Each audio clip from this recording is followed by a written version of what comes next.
Bayangkan, kamu terbangun tengah malam dan melihat anakmu berdiri di pojok kamar, tersenyum. Tapi itu bukan senyum Aira.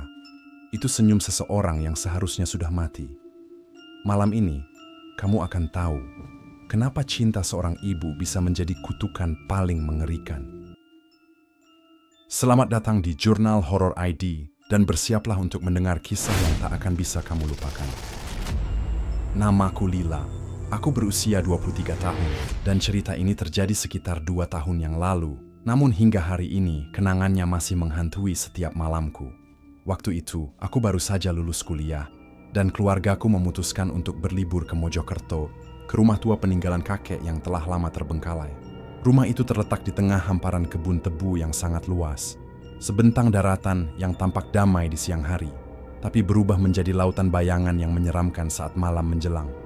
Lokasinya sangat terpencil, tak ada tetangga, tak ada lampu jalan, bahkan sinyal ponsel pun sering hilang begitu saja. Satu-satunya akses ke rumah itu adalah jalan setapak kecil yang memotong hutan bambu. Jalan itu dikenal warga sekitar sebagai jalur kebo liar. Konon pernah ada seseorang yang hilang di sana dan tak pernah ditemukan kembali. Rumah itu sendiri adalah bangunan kuno bergaya kolonial, berdinding tebal dan jendela-jendela besar yang catnya mulai mengelupas. Gentengnya ditumbuhi lumut, dan pintu kayunya berderit nyaring setiap kali disentuh angin. Terakhir kali dihuni adalah oleh kakek kami, yang meninggal secara mendadak di ruang belakang. Kematian kakek waktu itu penuh misteri. Ia ditemukan tergeletak dengan mata melotot, mulut terbuka seakan ingin berteriak, dan tangan terjulur ke arah langit-langit yang retak. Seakan ia melihat sesuatu yang sangat menakutkan di detik-detik yang tersamis hidupnya. Sejak saat itu, tak ada satupun anggota keluarga yang mau kembali ke rumah tersebut, sampai ayahku memutuskan bahwa sudah saatnya rumah itu dibuka kembali. Tak ada apa-apa di sana, kata ayah dengan nada yakin, sambil memegang kunci besi tua yang mulai berkarat. Kita cuma perlu bersih-bersih, habiskan seminggu di sana dan selesai, sekalian mengenang kakek kalian. Ibu tampak ragu. Tatapannya kosong saat menatap foto kakek yang tergantung di ruang tamu kami, seolah menyimpan rahasia yang tak ingin ia ungkapkan. Tapi seperti biasa, ia hanya mengangguk pelan, pasrah. Aku dan kakakku, Rani, awalnya senang. Kami pikir ini akan menjadi liburan yang berbeda. Tapi sejak mobil kami memasuki jalan menuju rumah itu, perasaan tidak enak mulai muncul. Kabut tipis, menggantung di antara batang tebu, dan langit yang tadinya cerah mendadak mendung. Seperti menyambut kedatangan kami dengan firasat buruk. Begitu kami sampai dan membuka pintu rumah itu untuk pertama kalinya, hawa dingin langsung menyergap, tak wajar untuk sore yang lembab. Bau apek dan tanah basah menyeruak dari dalam, bercampur dengan aroma aneh seperti daging membusuk. Lantai kayu yang kami injak berderit di setiap langkah, dan jendela-jendela tua bergetar pelan seolah ada sesuatu yang tak terlihat sedang berbisik di luar. Tidak ada listrik dan semua lampu diganti dengan lilin. Aku masih ingat suara korek api dinyalakan oleh ayah dan bagaimana cahaya lilin pertama itu justru memperlihatkan bayangan hitam di ujung lorong yang tidak kami sadari sebelumnya. Mungkin cuma pantulan, kata Rani pelan. Tapi dari sorot matanya, aku tahu dia melihatnya juga. Dan sejak saat itu, semua terasa berbeda. Rumah itu seolah hidup. Seolah menunggu kami untuk masuk lebih dalam dan membuka kembali pintu-pintu yang seharusnya tetap tertutup. Malam pertama tiba lebih cepat dari yang kami perkirakan. Matahari tenggelam di balik hutan bambu tanpa warna jingga atau keemasan, hanya siluet gelap yang memudar dalam kabut kelabu. Setelah makan malam seadanya, mie instan dan teh hangat, kami duduk di ruang tengah mencoba mengusir sunyi dengan obrolan ringan. Tapi suasana rumah itu tidak mendukung. Dinding-dindingnya yang tebal justru memantulkan suara kami dengan cara aneh, membuat setiap tawa terdengar seperti gema palsu dari kejauhan. Rani, kakakku, sejak sore sudah merasa tidak enak badan. Wajahnya pucat, matanya tampak berat, dan ia berkali-kali mengeluh kepalanya berdenyut seperti dipukul dari dalam. Rasanya kayak ada yang berdiri di belakangku terus, bisiknya pelan, saat hanya kami berdua di dapur. Aku mengira itu cuma rasa tidak nyaman karena rumah tua atau mungkin sugesti. Tapi saat aku menyusulnya ke kamar, aku merasakan hal yang sama. Di sudut ruangan, tepat di pojok tempat lemari tua berdiri dengan pintu sedikit terbuka. Aku merasakan tatapan, dingin dan tajam. Bukan sekadar perasaan, tapi seperti benar-benar ada mata yang mengawasi. Suhu udara yang tadinya normal tiba-tiba menurun drastis. Kulit tanganku meremang dan lilin di meja belajar bergoyang, padahal jendela tertutup rapat. Rani duduk membelakangi jendela besar yang langsung menghadap kebun. Tebu, ia kehangi pelipis, berkeringat meski udara sedingin itu. Aku berusaha memijat punggungnya, tapi tubuhnya terasa aneh, dingin, kaku, seperti bukan tubuh manusia yang sedang sakit biasa. Lalu kami mendengar suara itu, bukan suara keras, bukan juga bisikan, tapi suara berat dan pelan. Seolah seseorang atau sesuatu sedang menarik napas panjang dari dalam lemari. Aku spontan menoleh ke sana dan sumpah demi apapun, lemari itu perlahan bergetar sendiri. Bunyinya lirih, krak, krak, seperti kayu yang ditekan dari dalam. Aku mundur beberapa langkah, hendak memanggil ayah, tapi Rani justru menggenggam tanganku erat. Matanya menatap lurus ke lemari, dan dia berbisik dengan suara bergetar, "Jangan, dia nggak suka." Dilihat, aku tercekat. "Dia? Siapa?" Aku mencoba membuka mulut untuk bertanya, tapi sebelum aku sempat bicara, lampu kamar padam total. Lilin pun padam, seperti ditiup oleh angin dari dalam kamar. Segalanya berubah gelap, hitam pekat. Aku bahkan tak bisa melihat tangan sendiri. Tapi dalam gelap itu, aku masih bisa mendengar suara napas berat tadi, kini berpindah ke belakang kami.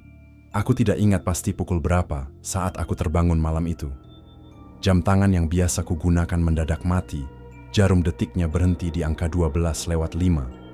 Tapi aku tahu, itu tengah malam. Udara kamar terasa sangat dingin, menusuk hingga ke tulang. Tidak ada suara, benar-benar sunyi, tidak seperti malam-malam biasanya yang biasanya diselingi suara jangkrik atau daun yang tertiup angin. Semua seperti dibekukan. Tapi justru dalam kesunyian itulah, suara ketukan itu terdengar. Tok, tok, tok, awalnya pelan, lalu semakin kuat, teratur. 3 ketukan dalam satu irama yang lambat dan menghantui. Suara itu berasal dari jendela. Kamarku, yang anehnya, berada di lantai 2, tanpa balkon, dan tanpa pohon, atau apapun yang bisa dijadikan tempat berpijak dari luar. Aku sediem mencoba meyakinkan diri bahwa itu hanya suara angin, atau mungkin hewan liar. Tapi tidak. Ketukan itu terlalu jelas, terlalu manusiawi. Seperti ada yang benar-benar mengetuk dengan penuh kesabaran dan harapan untuk dibukakan.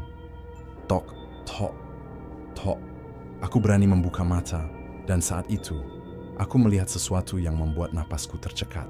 Di balik tirai tipis jendela, ada bayangan manusia, tinggi, kurus, dan tidak bergerak sedikit pun. Hanya berdiri diam, menunduk sedikit, wajahnya tak terlihat dari balik tirai. Tapi bayangannya tampak jelas di bawah sinar bulan. Tangannya menggantung di sisi tubuh, jari-jarinya panjang dan bengkok, seperti ranting kering yang hampir patah. Aku tidak bisa bergerak. Tubuhku seolah terkunci oleh rasa takut.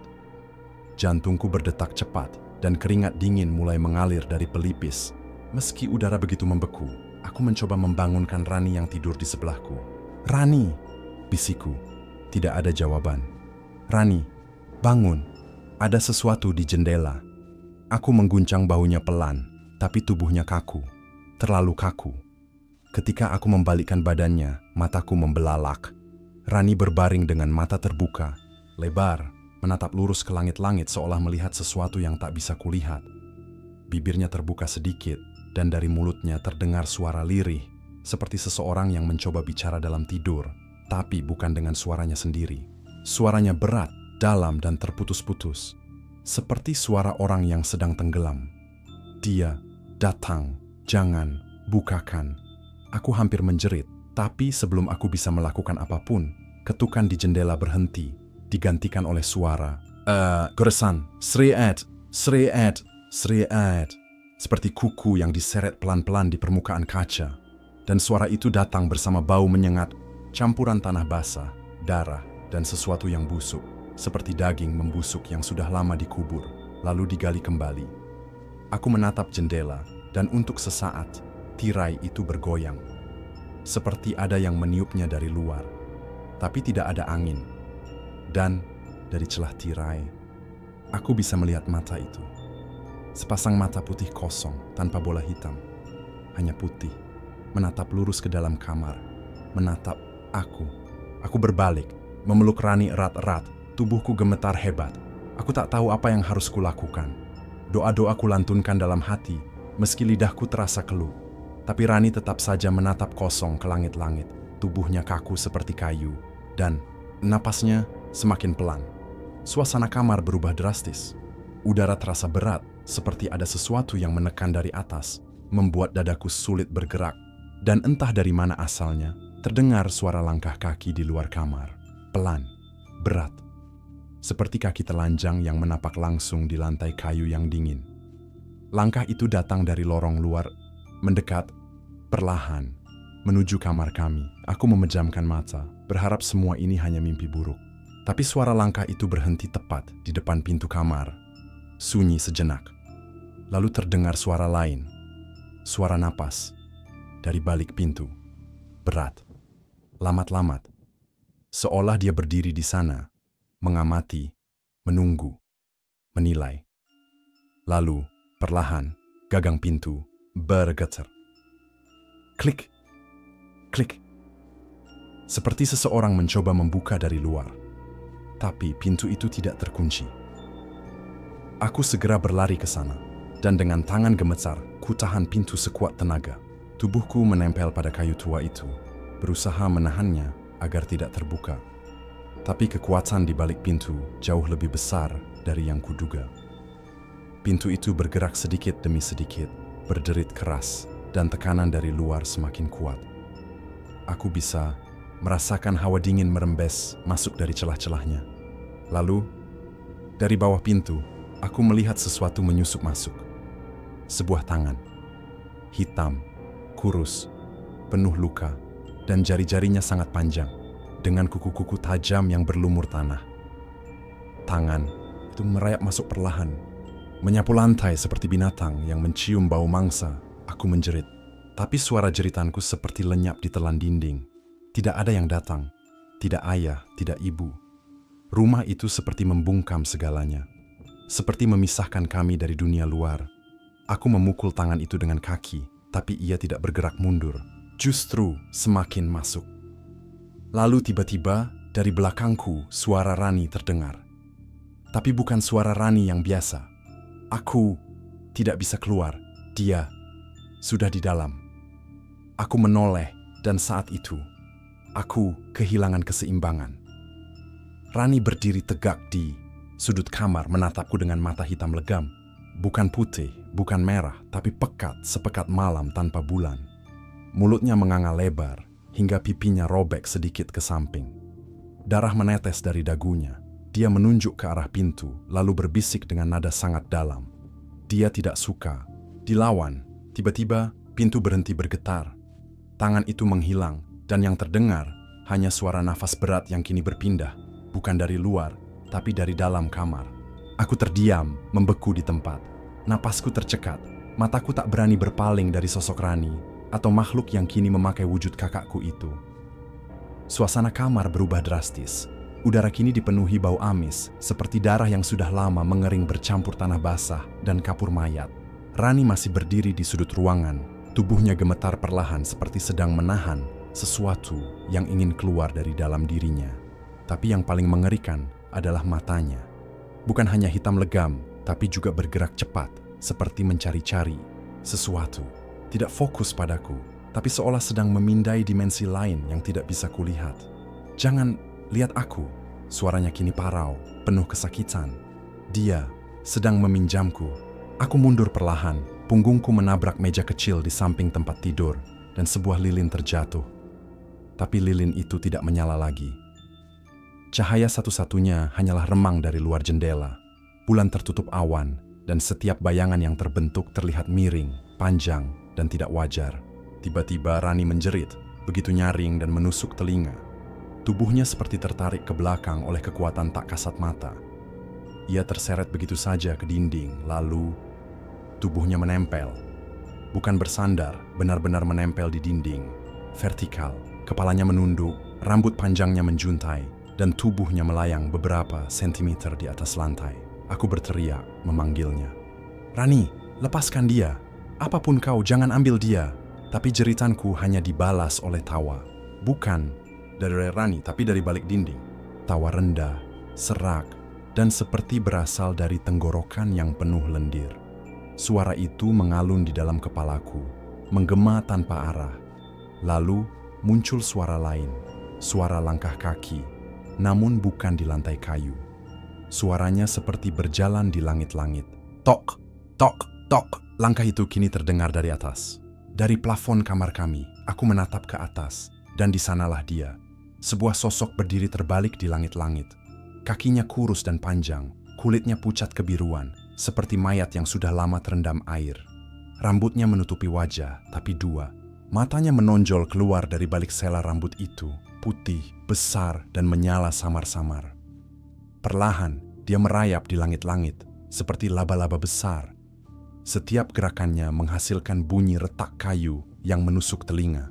Dia mendekat, kepala tertunduk, dan saat jaraknya hanya 1 meter dari tempatku berdiri, dia membisikkan sesuatu dalam bahasa yang tak ku mengerti, bahasa yang membuat telingaku panas dan kepalaku seperti akan meledak. Aku menutup telinga, jatuh terduduk, dan dunia tiba-tiba menjadi kabur. Segalanya gelap, suara menjadi pelan, kecuali satu, bisikan itu. Aku sudah masuk, dan kau yang berikutnya. Aku pingsan, atau mungkin tidak. Aku tidak tahu pasti, tapi ketika membuka mata, semuanya sudah berubah. Bukan lagi kamar yang tadi kupijak. Dinding-dinding kamar Rani menghilang, digantikan oleh lorong sempit yang seolah tidak berujung. Gelap, lembab, dan setiap langkah yang kutapakkan menghasilkan suara gemuruh yang seperti dipantulkan oleh dinding tanah basah. Di kiri kananku, dinding berlendir, penuh guratan simbol aneh yang berdenyut seperti nadi. Aku mencoba bergerak mundur, tapi tubuhku berat, seolah ada beban yang menggantung di pundakku. Angin dingin menyusup masuk dari celah tak terlihat, membawa bisikan-bisikan yang terlalu pelan untuk dipahami, tapi cukup untuk menumbuhkan kegelisahan. Langkahku terhenti saat aku menyadari bahwa lantai tempatku berjalan bukanlah tanah, melainkan anyaman rambut panjang, hitam dan basah, seperti baru dicabut paksa dari kepala seseorang. Setiap kali aku melangkah, rambut itu bergerak, menggeliat seperti makhluk hidup yang tidak ingin diinjak. Aku berusaha tetap tenang, mencoba menahan napas, tapi suara itu muncul lagi. Bisikan yang sama, tapi kini dari balik dinding. "Jangan percaya matamu, mereka sedang menipu." Seketika lorong itu berubah bentuk. Dinding yang tadinya lurus kini melengkung, seolah hidup dan mengikuti arah pikiranku. Aku mulai berlari, tidak tahu kemana, hanya ingin menjauh dari suara dan bayangan yang mulai bermunculan di sudut mataku. Sosok-sosok tinggi, tanpa wajah, mulai terlihat di sela-sela kegelapan, diam saja tapi mengawasi. Mereka tidak menyerang, tidak bergerak, tapi kehadiran mereka cukup membuatku hampir kehilangan akal sehat. Setiap kali aku menoleh ke belakang, jumlah mereka bertambah. Tidak ada wajah, hanya kulit kusam dengan mulut terjahit. Dan satu hal yang sama, mereka semua menunjuk ke arah depan, ke tempat aku berlari. Sampai akhirnya aku tiba di sebuah ruangan bundar. Di tengahnya ada kursi tua, kursi goyang yang bergerak perlahan seperti didorong oleh angin. Tapi tidak ada angin di ruangan itu. Di sebelah kursi ada cermin besar, retak. Dan di dalam cermin itu, aku melihat diriku sendiri. Tapi bukan aku. Sosok dalam cermin mengenakan bajuku, tapi wajahnya pucat seperti mayat. Matanya hitam legam, dan mulutnya terus bergerak, seperti sedang mengucapkan sesuatu. "Aku sudah mati di sini. Kau tinggal menunggu giliran." Cermin itu mulai mengeluarkan darah dari retakannya, mengalir pelan dan menetes ke lantai. Aku mundur beberapa langkah, ingin lari, tapi dari belakang, suara kursi goyang berhenti, dan ada yang membisik di telingaku. "Berhenti melawan, dia sudah memilih tubuhmu." Tubuhku tak bisa bergerak. Aku menangis, tapi air mataku tak keluar. Kepalaku menoleh sendiri ke arah kursi goyang, dan di sana duduk Rani dengan wajah penuh luka, tersenyum pelan sambil memegang kepala seseorang. Kepalaku sendiri. Aku ingin berteriak, tapi mulutku terkunci. Secara harfiah, bibirku tidak bisa terbuka seperti dijahit dengan benang halus tak kasat mata. Nafasku memburu dari hidung, tapi tidak cukup untuk meredam kepanikan yang menggumpal di dada. Kursi goyang itu tetap bergerak pelan, mencicit lirih seperti suara tangis bayi. Rani, atau makhluk yang menyerupainya, masih duduk di sana, memeluk kepalaku yang berlumuran darah. Ia mengelus rambut di kepala itu dengan lembut, senyum tipis di wajahnya seakan penuh kasih sayang. Tapi matanya seperti dua lubang neraka yang memantulkan penderitaan ribuan jiwa. Lalu ia menatap lurus ke arahku. Sorot matanya tajam menembus dinding kesadaranku. Saat itulah aku sadar, aku bukan lagi di dunia nyata.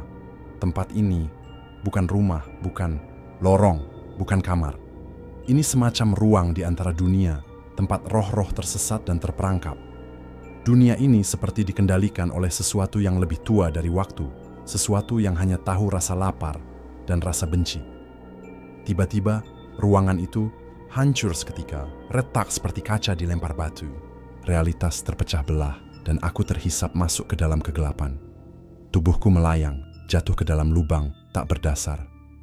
Suara-suara ribut memenuhi udara, jeritan, tangisan, dan tawa yang saling bertindihan seperti orkestra kesengsaraan. Di sekelilingku, potongan wajah-wajah tak dikenal bermunculan dalam gelap. Ada yang menangis minta tolong, ada yang berteriak histeris, dan ada yang hanya tersenyum sambil berdarah-darah.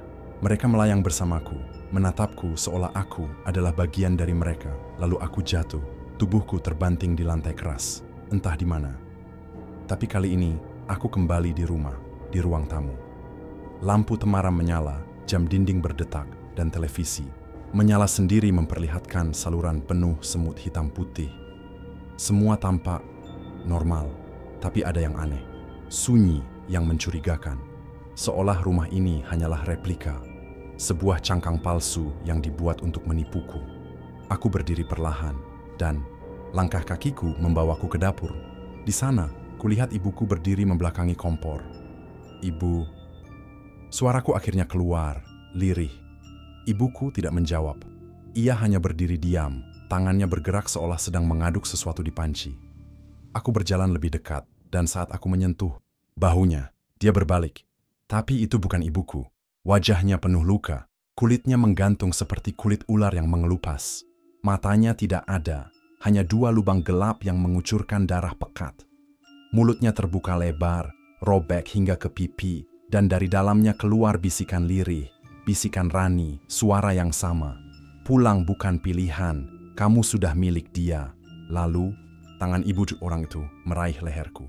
Kuat, dingin, seperti es batu yang membakar kulit, dan dunia kembali menggelap lagi. Aku terbangun lagi, atau setidaknya pikiranku begitu. Kali ini aku duduk di sebuah ranjang besi, berkarat di tengah ruangan putih kosong, seperti kamar rumah sakit jiwa yang telah lama ditinggalkan. Lampu neon di langit-langit berpendar redup, berkedip-kedip, seperti bernapas. Dindingnya lembab dan berlumut, dan setiap detik yang berlalu terasa seperti 1 jam dalam dunia nyata. Di pojok ruangan, sebuah kursi roda tua berdiri diam, menghadap ke arahku, seperti menantikan sesuatu. Aku menggenggam kepalaku yang terasa berat. Ada suara berbisik di dalam pikiranku, lebih jelas dari sebelumnya. Tapi bukan suara dari luar, ini dari sudut pikiranku yang bahkan tak pernah kusentuh. Dia ada di sini, sudah lama. Kau hanya baru melihatnya sekarang, begitu katanya. Suara itu suamiku, atau seseorang yang menyerupai dia. Tapi suamiku sudah meninggal 4 tahun lalu. Lalu, aku melihat bayangan bergerak di bawah ranjang. Bukan hewan, bukan manusia. Seperti tangan-tangan mungil, ratusan jumlahnya, menjulur dari kegelapan di bawah ranjang, berusaha menyentuh kakiku. Aku merunduk perlahan, mencoba melihat lebih jelas. Dan saat aku mendekat, tangan-tangan itu menarik pergelangan kakiku serentak. Aku menjerit, tubuhku terseret ke bawah ranjang, masuk ke kegelapan pekat yang dinginnya menusuk hingga tulang. Tapi alih-alih terbangun dari mimpi, aku justru jatuh ke sebuah ruangan lain. Kali ini, dinding-dindingnya penuh dengan cermin pecah yang menampilkan refleksi aneh. Bukan aku, tapi ratusan versi diriku. Semuanya berdarah, cacat, dan menatapku. dengan senyum tipis penuh kebencian. Tiba-tiba, semua cermin itu berbicara bersamaan. Suara mereka seperti pantulan dari pikiranku sendiri. Kamu bukan kamu. Kamu hanyalah sisa. Dia yang asli sudah diambil. Aku menutup telinga, berteriak, memaksa semuanya berhenti. Tapi mereka justru semakin keras. Gema suaranya menusuk kepalaku, membuatku ingin menghantamkan kepala ke dinding. Aku merasa sedang dipecah menjadi serpihan kecil. Setiap serpihan jiwaku ditarik oleh versi-versi diriku yang lain, memaksaku melihat penderitaan mereka. Aku melihat diriku dipaku di dinding, diriku dikurung dalam air penuh lintah, bahkan diriku yang terbakar hidup-hidup, dan semuanya memohon, kembalikan tubuh ini. Dan kemudian, Henning. Semuanya hancur dalam sekejap, seperti pecahan kaca yang dihisap ke dalam kekosongan. Aku berdiri sendirian, kini berada di tengah pemakaman tua. Kabut tebal menyelimuti setiap sudut pandang, dan bau bunga melati tercampur tanah basah menghantam hidungku.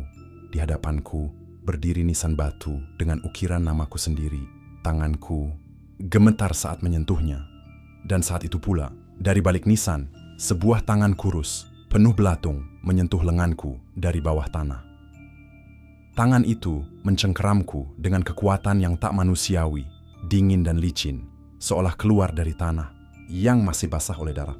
Aku mencoba menarik tubuhku menjauh, tapi tanah di sekitarku mulai runtuh, membentuk cekungan besar seperti liang kubur yang menggali dirinya sendiri.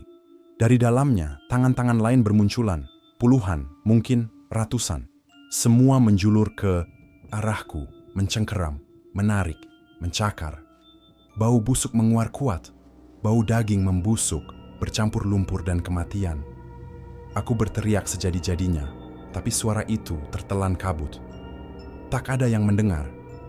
Dunia ini menelanku hidup-hidup, secara perlahan namun pasti.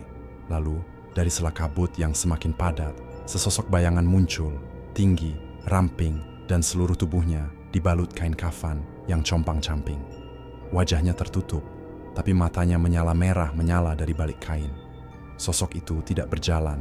Ia melayang, dan setiap langkahnya diiringi bisikan ribuan suara yang menyatu dalam gumaman doa terbalik.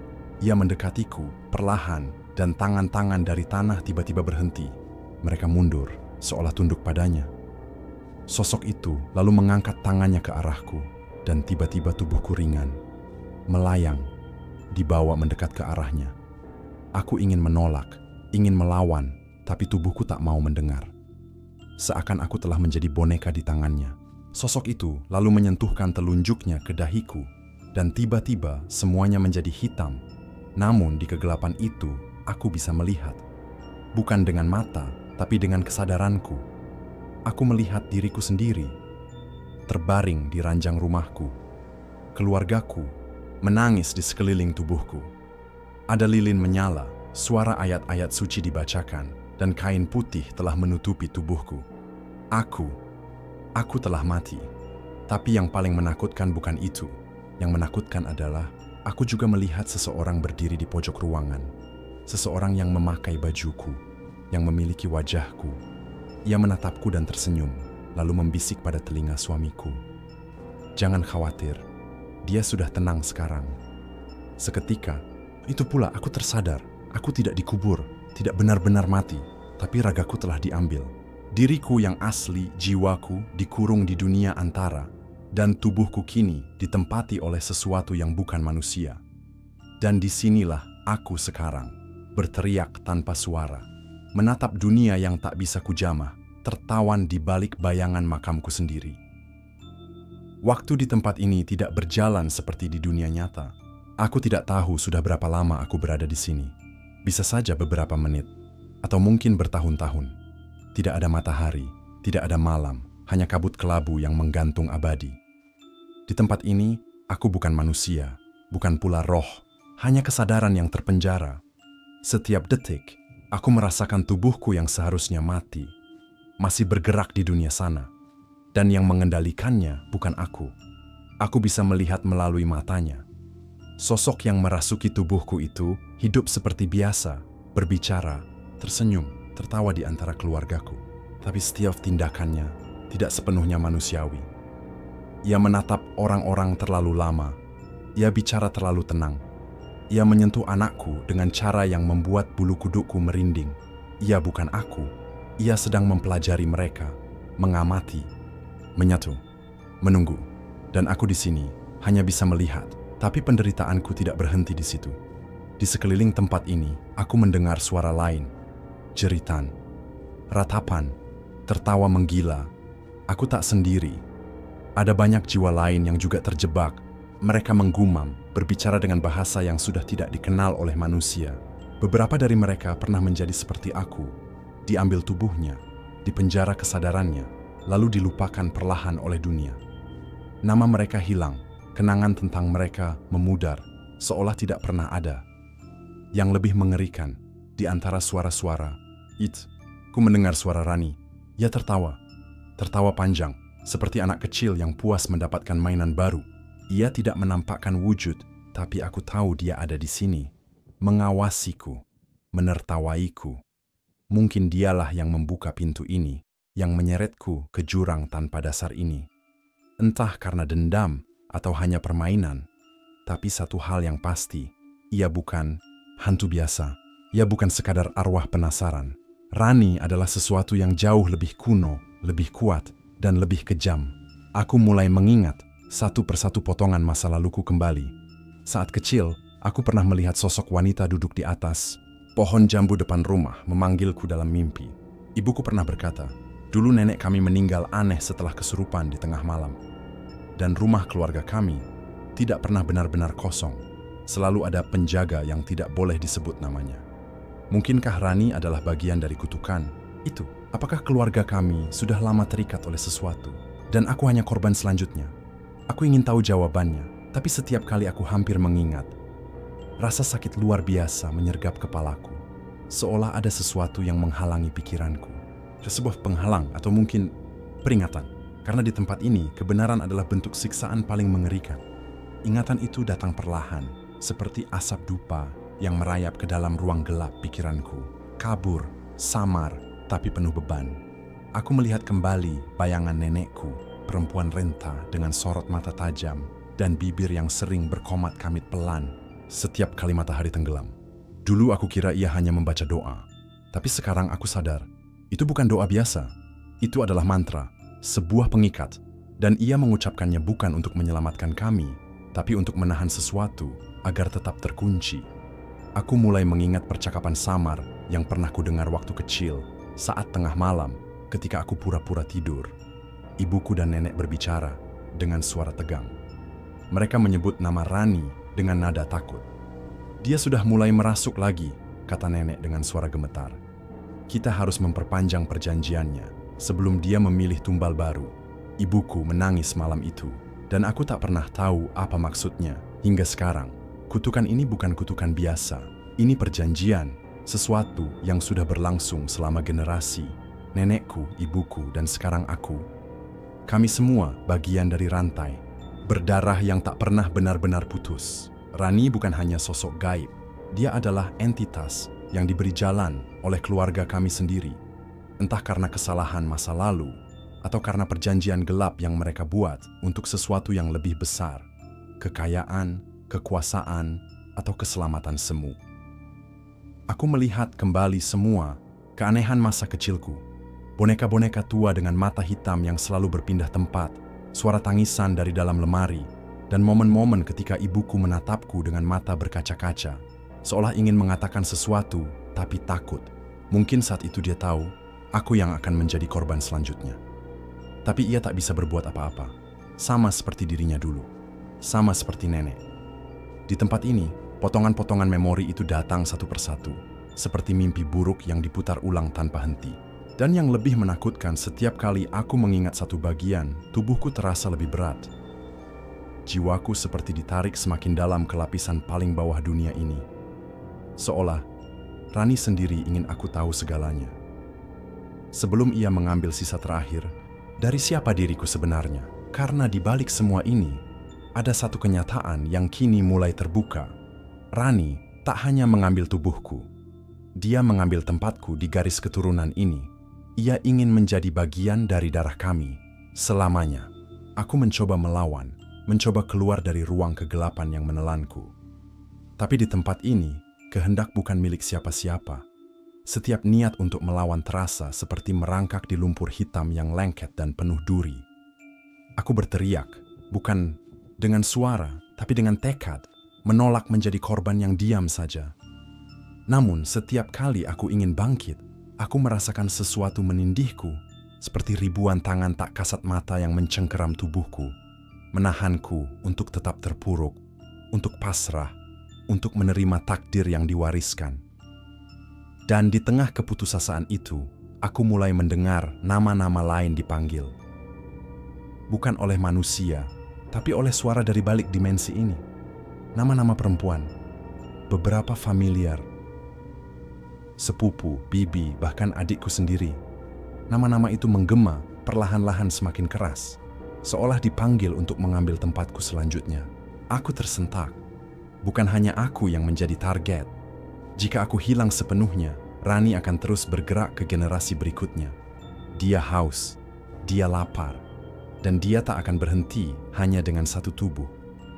Dalam kabut tipis di hadapanku, muncul wujud samar seseorang.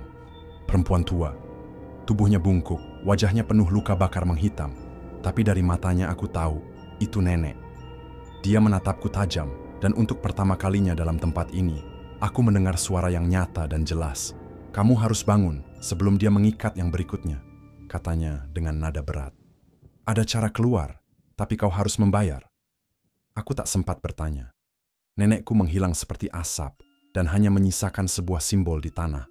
Lingkaran merah tua seperti bekas darah, dengan huruf-huruf kuno yang tak pernah kulihat sebelumnya. Tapi aku tahu, ini bukan sekadar lambang. Ini adalah kunci, sebuah pintu keluar. Namun untuk membukanya, aku harus mengorbankan sesuatu. Mungkin kenangan, mungkin rasa, atau bahkan jiwa dari orang yang paling kucintai. Aku berdiri di tengah simbol itu, mencoba membaca mantra yang muncul begitu saja di pikiranku, seolah tertanam sejak lama dalam darah keluarga kami. Suara-suara mulai meraung, tempat ini mulai bergetar, dan dari kejauhan, aku mendengar suara Rani memanggil. Bukan namaku, tapi nama anakku. Aira, Aira, waktumu hampir tiba. Saat itu pula, aku sadar. Ini bukan hanya soal penyelamatan diriku. Ini soal menyelamatkan generasi berikutnya dari kutukan yang tak pernah berhenti. Dan jika aku gagal, maka bukan hanya tubuhku yang hilang, tapi seluruh darah keturunanku akan jadi wadah bagi sesuatu yang tak seharusnya hidup di dunia manusia. Langkah-langkahku terasa berat saat mulai mengucapkan mantra itu. Setiap suku kata yang keluar dari mulutku membuat udara di sekitarku bergetar, seperti dunia ini menolak untuk dibuka. Simbol merah di bawah kakiku menyala perlahan, membentuk pusaran cahaya yang naik ke langit gelap di atas kepala. Tapi bukan cahaya yang hangat. Ini dingin, menusuk hingga ke tulang, seolah menarik semua kehangatan dari jiwaku. Kabut di sekeliling menipis, dan dari baliknya ratusan mata terbuka, bola-bola mata yang menggantung di udara, mengawasi, mengintai, menilai. Satu suara muncul, berat dan menggema, entah dari langit atau dari dalam kepalaku. Tukar jiwa atau tubuhmu tetap di sini. Kalimat itu menusuk seperti paku panas, dan tiba-tiba dua pilihan terbentang di hadapanku secara harfiah. Di sisi kanan, sosok anakku, Aira, berdiri dalam cahaya putih, menatapku polos dan takut. Di sisi kiri, tubuhku sendiri kini dikuasai Rani, berdiri dengan senyum lebar penuh ejekan. Tubuh itu tampak sempurna, tapi matanya merah darah dan gerakannya bukan gerakan manusia. Aku gemetar, air mataku mengalir. Ingin sekali aku memilih jalan mudah, kembali ke tubuhku, mengusir Rani, dan hidup kembali. Tapi suara itu kembali berbisik, lebih lembut, lebih menakutkan. Dia akan tetap di sini jika kau kembali dan akan menunggu putrimu. Tanganku mengarah ke Aira. Aku bisa merasakan kehadirannya, nyata. Ia masih hidup, masih belum disentuh. Tapi waktu tidak banyak. Rani melangkah maju. Tubuhku, atau lebih tepatnya, tubuh yang dulunya milikku, berjalan mendekatiku sambil tertawa pelan. Kenapa repot-repot? Katanya dengan suara serak. Kau bisa tinggal di sini bersama mereka semua, melihat anakmu tumbuh dengan baik dalam pelukanku. Matanya bersinar merah dan dari tubuhnya keluar bayangan hitam yang menggeliat seperti ular. Kau akan jadi bagian dari yang terikat. Keluargamu sudah menandatangani takdir ini sejak lama. Tiba-tiba Aira berbicara, suara lembut dan polos, tapi menggema dalam jiwaku. Ibu, aku takut. Kalimat itu merobek segala keraguanku. Aku tahu sekarang, ini bukan hanya soal menyelamatkan tubuh atau jiwaku. Ini soal memutus rantai yang sudah berlangsung selama generasi. Memang jika aku memilih kembali, kutukan ini akan terus hidup. Tapi jika aku menyerahkan diriku, mungkin, hanya mungkin, Aira bisa bebas. Dengan tangan gemetar, aku menyelesaikan mantra terakhir. Tanah di bawahku terbuka. Simbol merah berubah menjadi cahaya putih yang menyilaukan, dan sosok Rani menjerit keras. Tubuhnya terbakar oleh cahaya itu. Matanya melotot, mulutnya berteriak tanpa suara. Tapi sebelum dia lenyap sepenuhnya, dia sempat membisikkan satu hal yang tak akan pernah kulupakan. Kau pikir ini berakhir? Aku akan kembali dalam darahmu, dalam mimpi putrimu. Dan kemudian, segalanya gelap. Aku terbangun dengan napas, tersengal, seperti baru saja ditarik dari dasar laut yang gelap dan penuh tekanan. Tapi yang pertama kali kurasakan bukan kelegaan, melainkan kekosongan. Aku berada di sebuah ruangan putih bersih, tanpa jendela, tanpa pintu, hanya lantai, dinding, dan langit-langit yang menyatu tanpa batas. Suara detak jantungku menggema keras di ruangan itu, seperti satu-satunya bukti bahwa aku masih ada. Tapi di dalam diriku, ada bagian yang hilang, seperti lubang besar yang tak bisa kuisi kembali. Kemudian, dari kejauhan, aku mulai mendengar suara lonceng. Suara yang biasa kudengar ketika berada di rumah sakit. Perlahan, cahaya putih di sekelilingku berubah menjadi samar-samar ruangan dengan bau obat dan desinfektan. Telingaku menangkap suara tangisan, lembut, mencekam, dan akhirnya suara yang paling kurindukan. Aku di sini, Bu. Ibu bangun. Ibu bangun. Mataku terbuka perlahan. Pandangan kabur. Tapi tak butuh waktu lama untuk mengenali wajah kecil di sampingku. Aira. Matanya sembab, tapi senyumnya merekah seperti mentari pertama setelah badai panjang. Ia menggenggam tanganku erat, seolah takut jika aku kembali pergi. Dan dalam genggaman itu, aku tahu, aku telah kembali. Tapi tidak sepenuhnya. Para dokter mengatakan aku koma selama 2 hari. Tidak ada penjelasan medis yang masuk akal. Tidak ada cedera otak, tidak ada kerusakan organ. Hanya hening dan kegelapan panjang yang menurut mereka ajaib bisa kuatasi. Tapi aku tahu, apa yang terjadi padaku bukan mimpi, bukan ilusi, itu nyata. Terlalu nyata untuk diabaikan. Dan Rani, meskipun dikalahkan, tidak benar-benar lenyap. Malam harinya, setelah Aira tertidur, aku duduk sendirian di kamar. Lampu remang-remang membuat bayangan di dinding tampak hidup. Jendela sedikit terbuka, membiarkan angin malam masuk dengan aroma tanah basah, tapi di balik suara jangkrik dan gemerisik dedaunan, aku mendengar suara lain, bisikan, pelan, seperti desir napas di tengkukku. Aku belum selesai, tubuhku kaku. Mataku langsung memandang ke cermin di seberang ruangan. Refleksi, diriku menatap balik, tapi hanya berdiri diam, tidak berkedip, tidak bergerak. Dan tepat sebelum aku menoleh, refleksi itu menyeringai, pelan, mengerikan. Mata kirinya tampak lebih gelap, seolah bayangan masih tinggal di dalamnya. Aku menutup mata, mencoba menenangkan diri. Tapi dalam hatiku, aku tahu, meskipun aku berhasil menyelamatkan Aira hari ini, kutukan itu belum sepenuhnya padam. Ia hanya tertidur, menunggu celah, menunggu waktu. Karena kegelapan semacam ini tidak pernah benar-benar pergi. Sudah seminggu sejak aku pulang dari rumah sakit.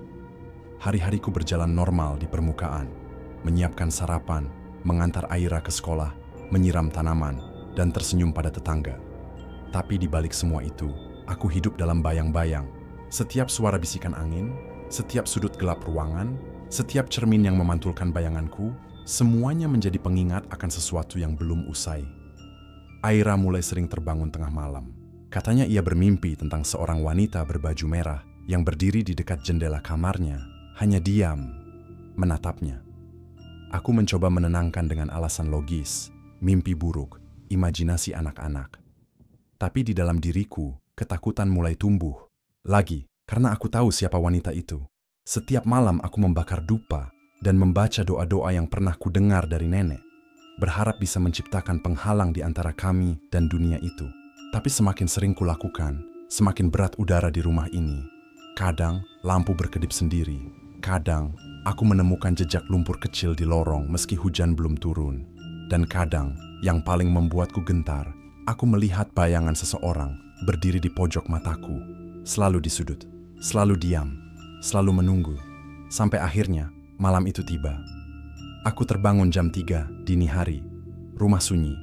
Tapi aku merasa bukan satu-satunya yang terjaga. Aku mendengar langkah kaki kecil, berjinjit, pelan, seperti anak-anak. Langkah itu menuju kamar Aira. Aku berlari, membanting pintu, dan melihatnya sedang berdiri menghadap jendela. Tapi saat aku memanggil namanya, dia tak menoleh. Tubuhnya kaku, bibirnya komat kamit. Dan saat aku melangkah lebih dekat, ia menoleh. Tapi bukan wajah anakku yang kulihat, itu wajah Rani, tersenyum. Penuh kepuasan, aku berteriak, berlari ke arahnya, memeluknya erat, sambil membaca doa-doa yang kuingat.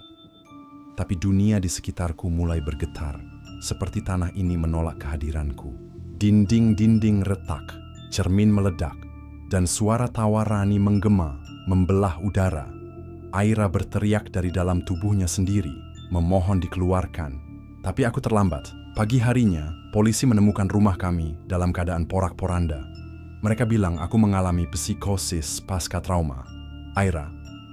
Mereka bilang ia selamat. Tapi setiap kali aku melihat matanya, aku tahu yang sebenarnya. Itu bukan lagi Aira. Dia telah masuk.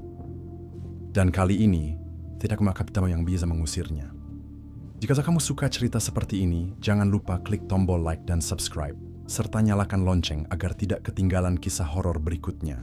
Tulis di kolom komentar, aku melihat Rani, kalau kamu berani nonton sampai akhir. Sampai jumpa di malam berikutnya, hanya di Jurnal Horor ID.